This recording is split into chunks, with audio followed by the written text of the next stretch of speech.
सुना है जिस औरत से आपकी शादी हुई थी वो बड़ी खतरनाक औरत थी और आपने डर के मारे उसे तलाक दे दी थी। बरगद के पेड़ के नीचे कुर्सी पर बैठे एक खामोश तबीयत बूढ़े से एक मंचले ने इस्तेहज़ाया कहा। अल्लाह बख्शे उसे, बहुत अच्छी औरत थी। बिना नाराज हुए, बगैर गुस्सा किए बाबाजी की तरफ से एक मुतमिन जवाब आया।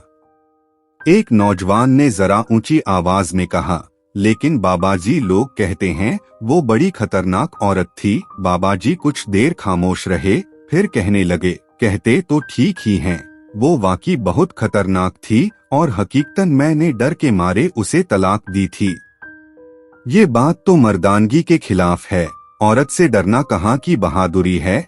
नौजवान जोशीले अंदाज में बोला, मैं औरत से नहीं डरता था, मैं तो उससे डरता था जिस तक उसकी रसाई थी। पुरसुकून जवाब। जवानों ने हैरत से एक दूसरे को देखा। ऐसी औरतों को तो जहन्नम में होना चाहिए। ला हौल वला कुव्वत। कहाँ आप जैसा शरीफ नफ्स आदमी, कहाँ वो औरत। अच्छा किया छोड़ दिया। नौजवान के लहजे में गुस्सा था। बूढ़े की मुतजस्सस जिंदगी का पिटारा खुलकर सामने आ गया था। तजस्सस खत्म हुआ, अब सब बारी बारी मुंतशिर होने लगे।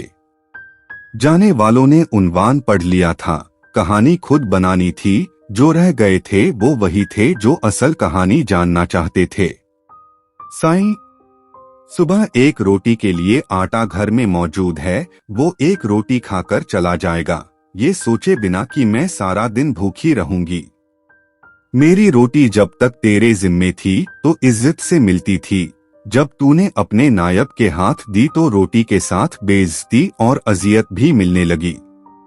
मुझे अब रोटी तू ही दे।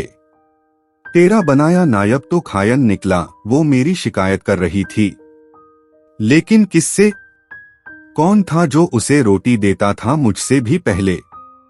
मैंने बाहर आकर देखा, वो सहन के बीच चारपाई पर बैठी खुद से बातें कर रही थी। वहां कोई भी न था। मेरे पैरों तले से जमीन निकल गई। वो खुदा से मेरी शिकायत कर रही थी। वो उस लम्हे मुझे कोई और ही मखलूक लगी। वो बहुत कम बोलती थी, लेकिन वो किसके साथ इतना बोलती थी, आज मुझे समझ आया था। वो तो बहुत बड़े बाप की बेटी थी। कैसी औरत थी जो इफलास के होते भी खुदाशनास थी।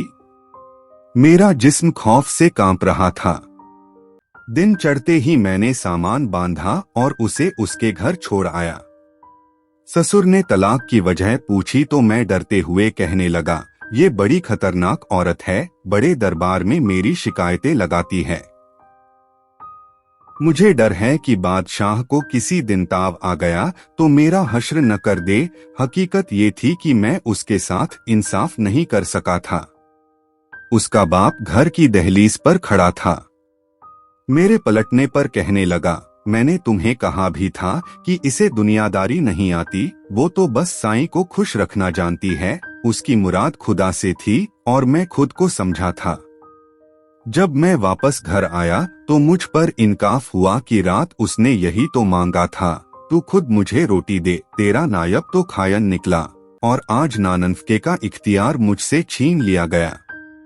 मैं बेतहाशा रोया। उसका साईं बहुत बड़ा था, उसकी रसाई जिस तक थी वो तो दो जहानों का रब था। वो जिसकी एक रोटी मुझ पर भारी थी, वो उसके लिए क्या नहीं कर सकता था। मैं वाकई डर गया था। मैं आज भी डरता हूँ कहीं मेरे हक में उसने कोई बद्दुआ न कर दी हो। ठीक कहते हैं लोग, कहाँ मैं कहाँ वो। बूढ़ी आंखों में नमी उतरी थी। मैं कोरचश्म उसे पहचान न सका। मैं नहीं डरता था, हालांकि डरना चाहिए था। उसके साईं ने तो पहले ही कह दिया था कि औरतों के मामले में अल्लाह से डरो। मैं भी ऐसा ही सोचता था कि उसे जहन्नम में ही होना चाहिए था, तभी मैंने उसे जहन्नम जैसी जिंदगी दी थी। बूढ़ी आंखों में इस्तिराब उतरा। ये तब की बात है जब मैं सरकार के यहाँ 1 रुपया माहवार पर मुलाजिम हुआ। मेरी माँ चाहती थी कि मेरी शादी हो जाए। रिश्ता ढूंढा गया, एक मूंगफली फरोश की बेटी मेरी माँ को पसंद आई, सलीकामंद, खूबसूरत और एकदम खामोश तबीयत। मुझे इस रिश्ते पर एतराज था कि वो एक मूंगफली बेचने वाले की बेटी थी। मजदूर की औलाद को पेट की फिक्र रहती है, तरबियत की नहीं। तरबियत बड़े घरानों में की जाती है, जहां इफलास आंखों की रोशनी छीनने से कासिर होता है। वो क्या तरबियत देगी मेरी औलाद को? लेकिन वो लड़की मेरी माँ को ऐसी पसंद थी कि अम्मा उसके अलावा किसी का नाम नहीं सुनना चाहती थीं। फिर वो ब्याह कर मेरे घर आ गई। रुखसती के वक्त उसके बाप ने मुझे कहा, मेरी बेटी सीधी सादी है, इसे दुनियादारी का कोई खास पता नहीं। अगर कहीं कोई चूक हो जाए तो माफ कर देना, यूं है बड़े दिल वाली, अपने साईं को खुश रखेगी। वो बिल्कुल वैसी ही थी जैसी मेरी माँ ने बताया था, सलीकामंद, सुघड़ और ताबेदार। बाहर दोस्तों के साथ मेरी सोहबत कोई अच्छी नहीं थी। मुलाजमत के औकात में खाना घर से बाहर खाता, दोस्तों में बैठता, रात गए तक महफिल चलती फिर घर जाता। वो क्या खाती, क्या पीती, किस हाल में रहती थी, मुझे कोई परवाह नहीं थी। इन्हीं दिनों मेरी माँ भी दुनिया से रुखसत हो गई थी। एक रोज मैं जुए में भारी रकम हार कर जब थका हारा घर आया तो कहने लगी, आप तो खाना बाहर खा लेते हैं, मुझे भूख लगती है। हो सके तो एक ही बार महीने का राशन डलवा दिया कीजिए, रोज रोज बाजार से खरीदारी की सहूलत नहीं उठानी पड़ेगी क्या? इस मूंगफली बेचने वाले की बेटी की इतनी औकात की मुझसे मुतालबा कर सके। मुझे तैश आया। हो ना तुम किसी बहुत बड़े बाप की बेटी की, तुम्हें पूरे महीने का राशन और खर्च चाहिए। अपनी औकात देखी है? गुस्से में आकर उस पर हाथ उठाया और मुगलजात भी बके।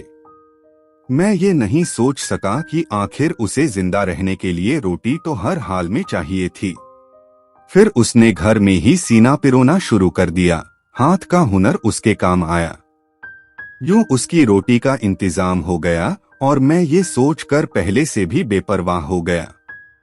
एक रोज एक हमसाये ने मुझे रोककर कहा, दिन में जब आप घर नहीं होते तो आपके घर से बातों की आवाजें आती हैं। मेरे सिवा मेरी गैरमौजूदगी में कौन आता था जिससे वो इतनी आवाज में बातें करती थी?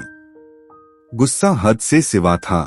बस न चलता था कि उसे जान से मार दूं, लेकिन मैं बस एक मौके की ताक में था। एक रात पिछले पहर किसी के बोलने की आवाज पर मेरी आंख खुली। चांदनी रात में सहन में पड़ी हर शय बिल्कुल वाज़ेह तौर पर दिखाई देती थी।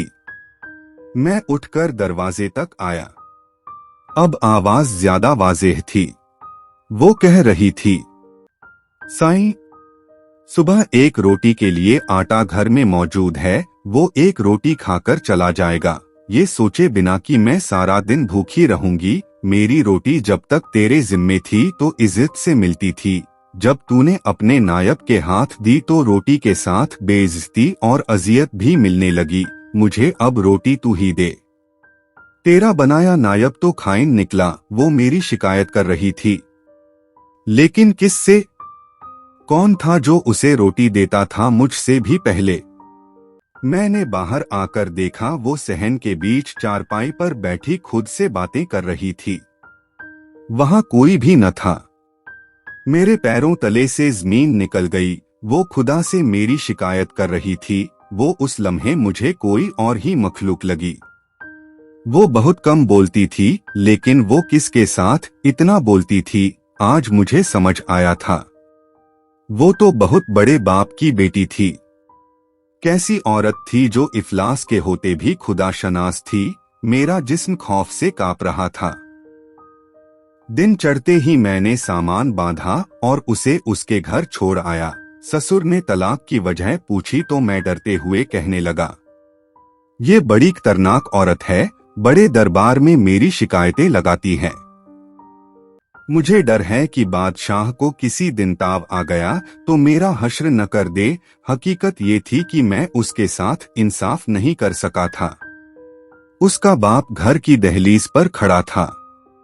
मेरे पलटने पर कहने लगा, मैंने तुम्हें कहा भी था कि इसे दुनियादारी नहीं आती, वो तो बस साईं को खुश रखना जानती है, उसकी मुराद खुदा से थी और मैं खुद को समझा था। जब मैं वापस घर आया तो मुझ पर इंकशाफ हुआ कि रात उसने यही तो मांगा था।